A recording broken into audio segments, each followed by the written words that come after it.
So, have you ever pulled out a jar of yeast from the back of your pantry and thought, is this still good? Yeah, me too. So today I'm going to show you how to test your active dry yeast the easy way, and it only takes about 10 minutes. I always store my dry yeast in a glass bowl jar with a metal lid. It keeps it super fresh, looks cute in the pantry, and let's be real, makes me feel way more organized than I actually am.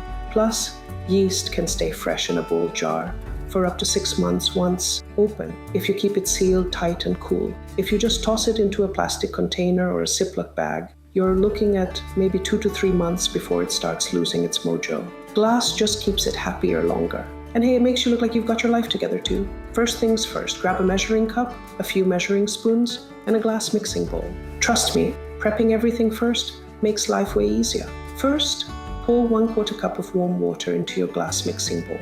You want the water to be nice and warm, about 105 degrees Fahrenheit to 110 degrees Fahrenheit, or 40 degrees Celsius to 43 degrees Celsius. It should feel like a warm bath, not hot. If the water is too hot, it can actually kill the yeast, and if it's too cold, the yeast won't activate properly. I usually test it by dipping a clean finger in. It should feel warm and cozy, not like you're about to cook your finger. Then, sprinkle in 1 teaspoon of granulated sugar.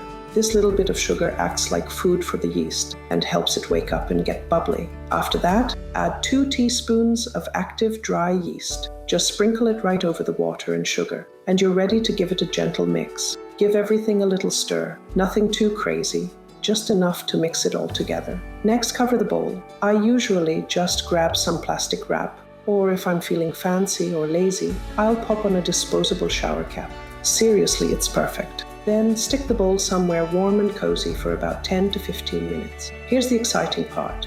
If your yeast is good, it'll get all foamy and smell kind of like fresh bread. If it's flat and sad looking, sorry friend, that yeast is a goner. So next time you're wondering if your yeast is still ready to bake some magic, just give it this quick test. It'll save you from wasting time and dough. Thanks so much for hanging out with me today. If this little trick helped you out, hit that like button, subscribe, and leave me a comment. Happy baking, my friend.